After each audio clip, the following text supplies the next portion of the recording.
Well, we are delighted to have Liz Fox and Sandy Roumagoux here tonight. Liz is an amazing ceramics artist here in town, and Sandy is a wonderful oil painter, so accomplished as artists. Here in our community, we are so lucky to have so many people who support and also contribute and also make art. And we are just thrilled that they were willing to come and speak to us after their Between the Tides exhibits.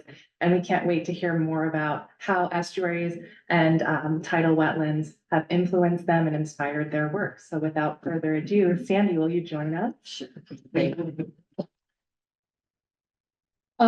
First, good evening, and I want to thank MidCoast Council for inviting us to have this opportunity to talk with you about our exhibit at the Lincoln City Cultural Center in December, Between the Tides. And my slide presentation will be of the paintings that were included in the exhibit, plus more that I have completed this year.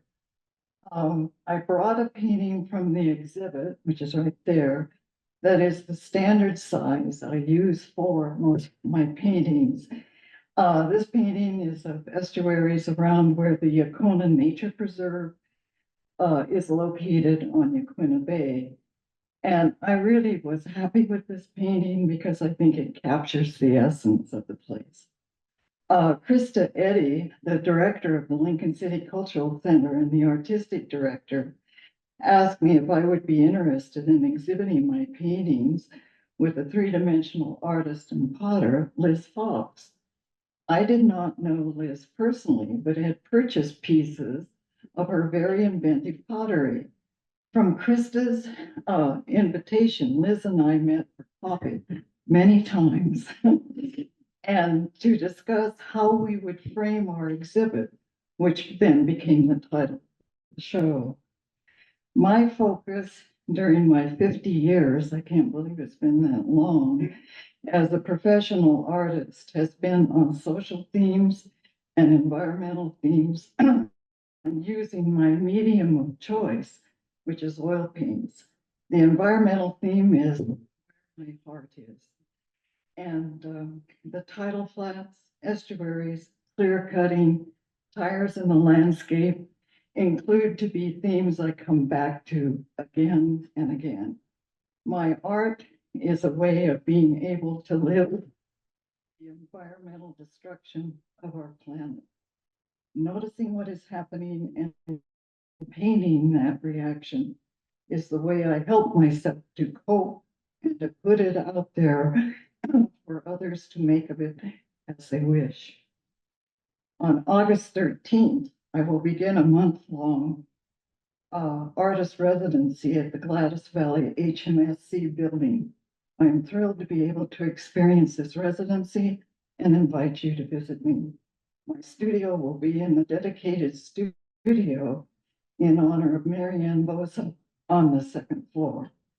The late Marianne was the assistant to the Hatfield director, Dr. Bob Cowan, and was instrumental in focusing on the arts and science connection. And now for the slideshow, which I'm supposed to be able to do. All right. Yeah, I have a lot of, so we're going to go pretty fast. And so I'm making my time a lot. Whoops. Yeah.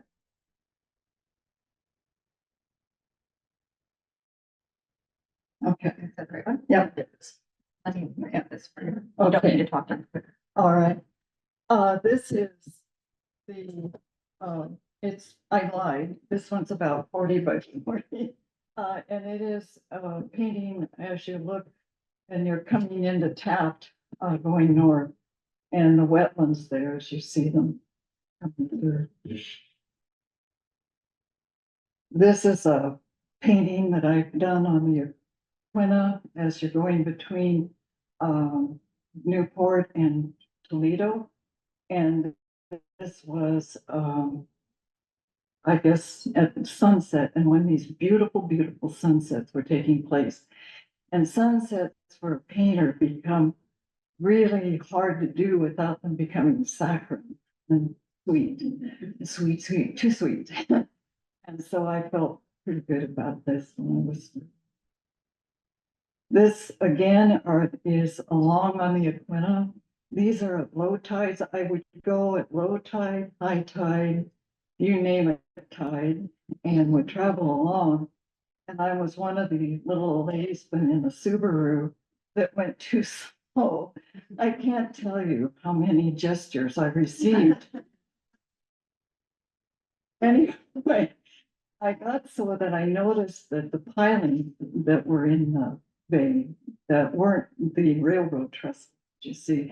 And I got to see how islands of sand would show and the currents and how that worked around them. And it really fascinated me. This is the painting that I have there.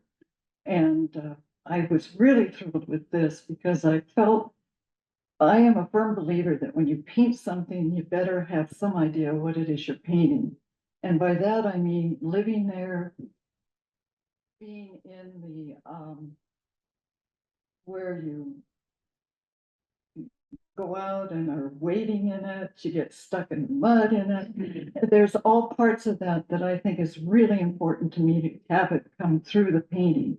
So when I paint something, I literally am in that space. I can feel myself going into the water. I know what that's going to feel like when I come out of it.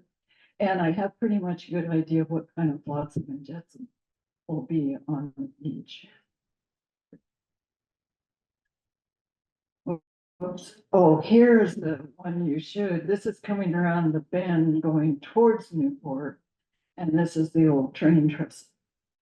And this was I think, pretty much medium tide.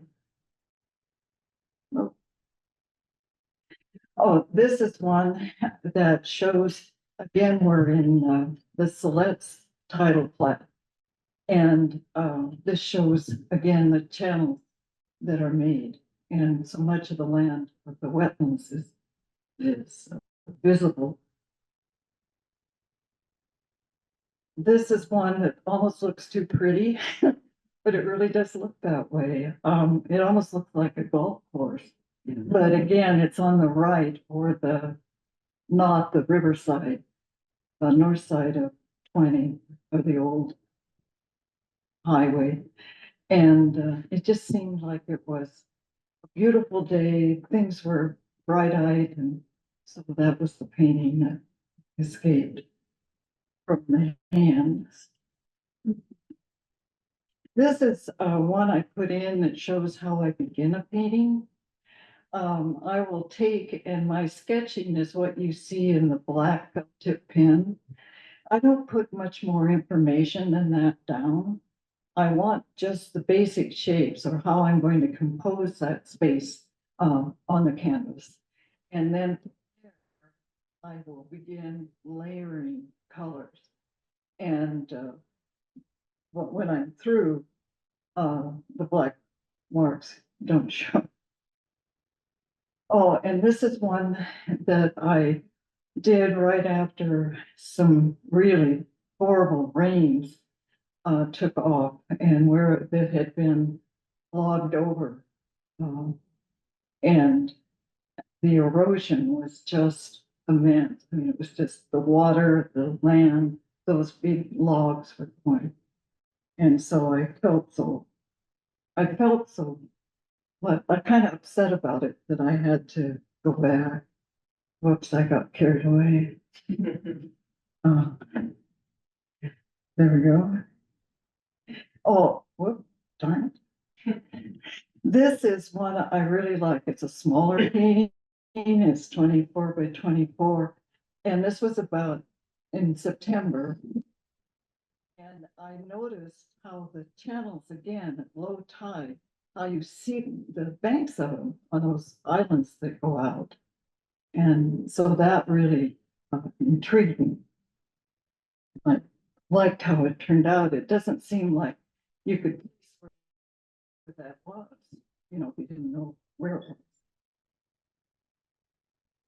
This is one that wasn't in the show. It's a newer one that I just did.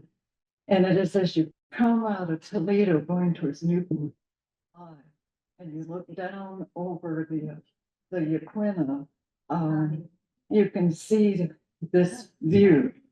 And it's always intrigued me. I've always thought I'd paint it. Years gone by, and finally I thought, darn it, I can see it now. I'll go ahead and do it. I was quite pleased with how it turned out. Well, this is one where, around by Ona and Beaver Creek. And so this is, again, a nice channel. And again, the wetlands there. Oh, and this is one where, where it's been locked over and then replanted, and then these spindly trees that are just there for the taking. And seeing that and the light behind, and then seeing how the erosion in the front was really going to raise havoc. And I've always felt that logging practices needed to be thoroughly challenged. Oh, and this is another view. Many times I'll do the same painting over, but just shift my point of view just a little to the left or the right or up or down. And this is one that I really like, and I call it ghost pilings. But as it's where the oyster farm is, and if you kind of look out, you'll see those ghost pilings there. And another view of them. This is one that is showing as the water comes closer to the ocean, that you can see the force of the water and how those logs are tossed. I was quite happy with the color and how whoops, I have terrible touch.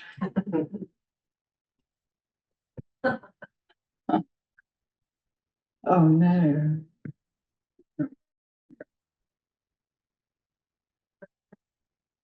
Oh, I don't know. Oh, It's a map. Don't look at. don't look at that. Look at your eyes. Kind of lag. Yeah, it's got a big lag to it. That's okay, because I got my. There. There's. Yeah. That's it. Yeah, and so again, this is a tide going out. And again, I'm always amazed at how much is not, it is in wetland and grass and all that, and how shallow it is. Oh, this is one I particularly like when you're out there, like it has been very windy. And the wind is taken off, so I wanted that sense of the water. And this is like as you're going to the beach out by Ona Park. And that's as you look towards the land and all the sand and the driftwood and then the trees that are still not covered and still growing. And then this is up by the Yacona Preserve, and at a real low tide, as you go across I think at high tide, roads covered. But if you look towards the west, you see these tidelands that are, again, the channel. I've just been really taken with the shapes that the water makes and the sand around. This is as you go into the aquarium and look to the left. I sort of put two views together. And so I liked how these worked with that tree against all odds growing there. Okay, we're gonna be really. And this one I really like. Again, this is out on the Yacona Preserve. What intrigued me was the spruce is growing from a limb, I guess, into the bank, and as it comes out. And I just loved the texture, loved how the tree worked. And that's the reason for that composition. Oh, and this one is a strange one, and I can't believe it's sold. I'm always so pleased when people buy it. It is really kind of dark. It's the backwater of it, and it's not too clear or probably safe. I wanted to kind of capture that sense of it seems sort of ominous. I did want to get that feeling.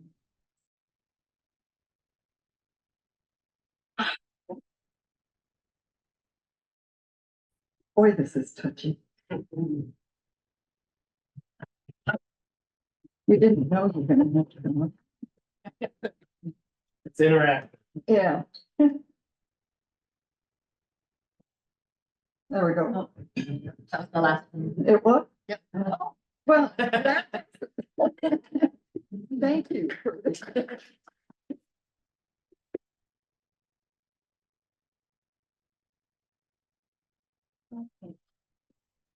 I've got a lot of text on mine, and mostly I just wanted to bring up, I'm not a lifetime artist. I wish I had been. But I was told in the seventies that it wasn't a career to approach. So I became a cartographer and draftsman and actually got my Bachelor of Science in Soil Science, from OSU many, many years ago. Anyway, I tried to work in my art wherever I've worked. I worked for Division of State Lands.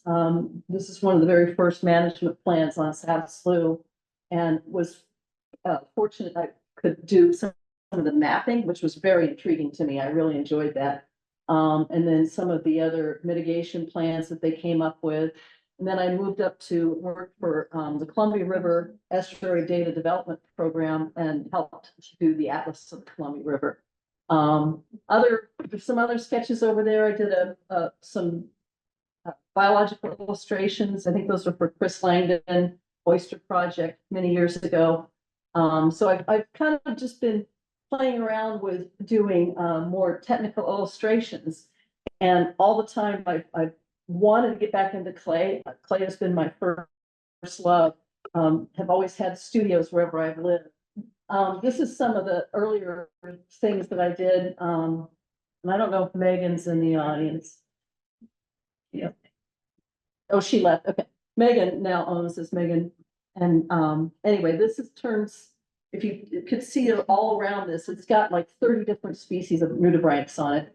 This is one of the first pieces that I did, and it was a lot of fun because I was able to actually use it's called paper porcelain, and it's a mix of the two clays, and it comes out very thixotropic, and so like it was really kind of fun to squirt the anemones on, almost like decorating a cake.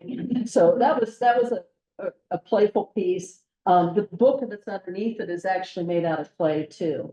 I really admire Ricketts' work and just the whole approach and how he changed everything about how we perceive interactions between animals and the tides. Another thing I'm kind of cheesy is that I do like puns. So this is based on a book. And then the one in the middle is called The Significant Otter. So he's wearing a tuxedo. He's another one that's done in the paper porcelain. And he's got a red urchin in one hand and also his gold pocket watch in the other. It's like, it's time. I'm coming back. I want to come back. So that was kind of my message on that. And then a few other projects. I think Steve's here now. This is his fence post at tardigrade down in the bottom before it was glazed. And then just a functional piece that I made with the octopus. And this is one of the pieces that I sold at farmer's market. Let's see. And then I was approached after doing Art on the Edge for a year. Krista Eddy said, would I like to be part of a show up there? And I was like, I heard it was Sandy, and I was so honored because I've always admired Sandy's work. So it was really fantastic to be given this opportunity. And it was amazing to me how Sandy worked our work in together. This is just one of the pieces. This little pelican here is actually on the top of the totem pole. And one of the things I try to do is recycle things in my work. And his beak is actually a pyrometric cone that you use when you fire pottery. He's only this big. He's pretty tiny.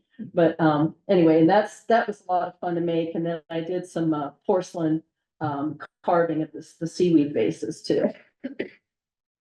But you can see how Krista wove our work together. And this is what I find so fascinating is how she managed to pull pieces together that really worked and off of the colors and just the theme and everything. So this was a lot of fun. These are actually linoleum prints that I've carved, and I actually print them on the clay. I've developed an ink that works through the kiln, so it's a lot of fun. But I do like working with any kind of endangered species in my work. This is another bad pun. So this was a homage to Theodore Sturgeon. And it was I'm kind of an old science fiction person. I like Theodore Sturgeon's sort of pulpy books that he wrote. He did do the script for Voyage to the Bottom of the Sea. So this was the green sturgeon, and it was a lot of fun to make, although I blew the first one up in the kiln. I was trying to raku it and it tilted on its side, and we lost all the fins and everything. So this is another one that I made out of the paper porcelain. And anyway, that was a lot of fun. Just as a side note, I have to say this is Theodore Sturgeon is actually Kilgore Trout in in some of the books that you might read. Okay, and then this is the estuary clock that's here tonight, and you can see again how it managed to balance with Sandy's gorgeous work. So let's see, and then it's got a little bit of a lag. And then this is another piece. This is another based on a book, and again the book is made out of clay.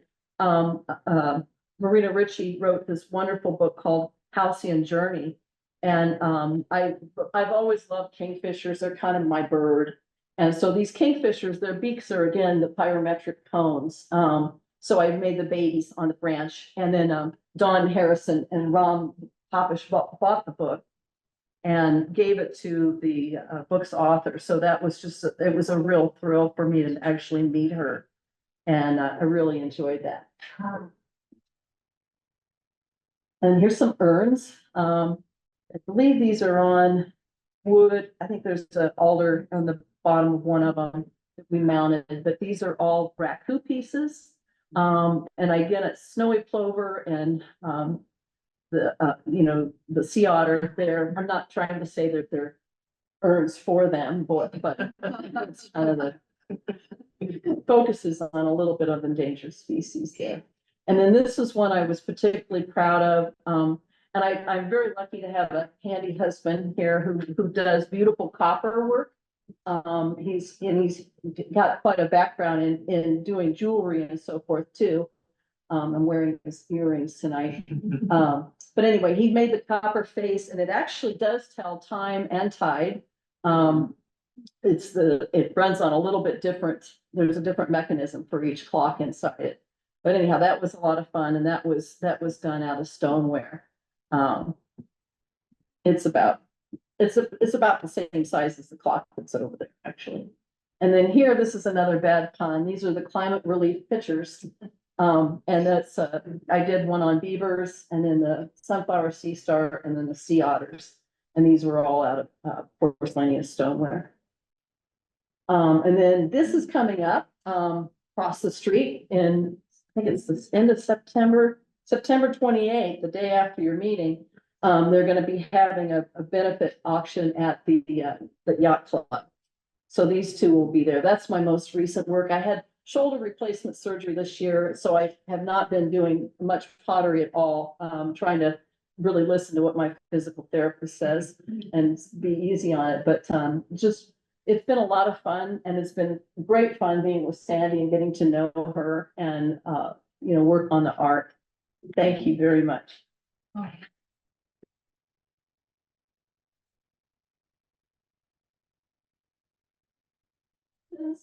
Of any of us? Okay. So if there are questions, can you repeat it into the mic? Oh, yes. Okay. All right. Yeah. Okay. Question? Liz, could you share a little bit about the firing techniques? I heard you say raku. Oh, I wish I had a good picture of the raccoon kiln that we made. It's a little janky and it's a lot of fun to talk about. But anyway, a raccoon kiln is basically one where you bring it up to temperature of about 1800 degrees Fahrenheit, really, really fast. It only takes about 2.5 hours. What's an hour? Less than an hour, if Dave's really on top of the propane tank.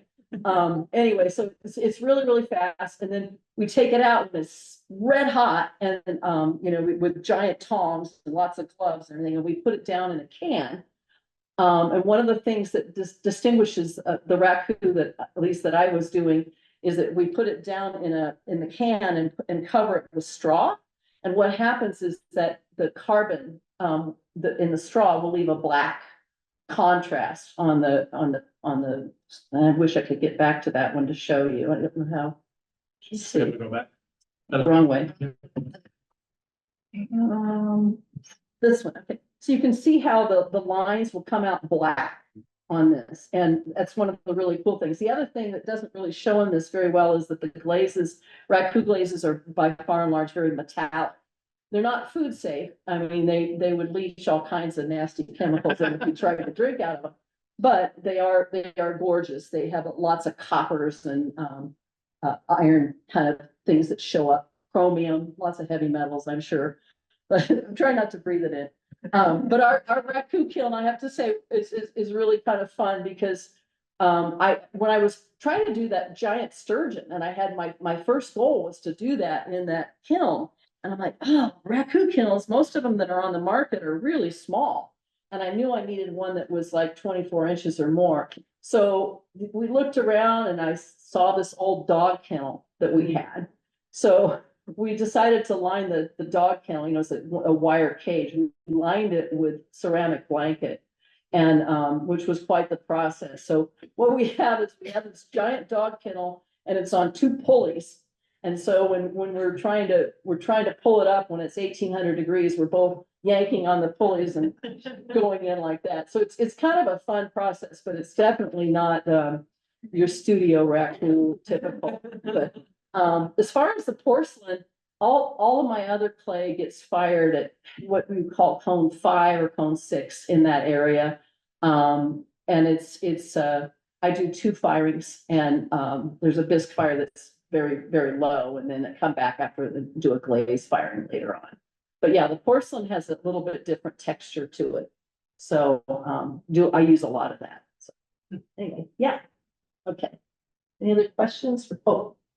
So Sandy, you talked about capturing the sunset, and it made me wonder, how long do you have on a canvas before you lose the image, if you will?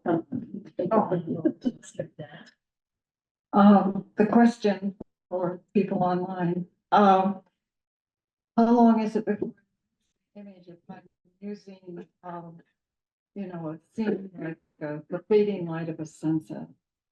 And I guess the answer to that is not long. But my style is what is called expressionist. And so when I see something in paint, I'm really fast. Once I get an idea of painting, if I spend over an hour on it, I probably wrecked it. And so it's that kind of immediacy and intensity that I do. And when I don't get it, to save myself, years I finally learned this, is not to try to rework it, because I'll lose that very thing that I wanted. Any other questions? Thank you so much. Thank you.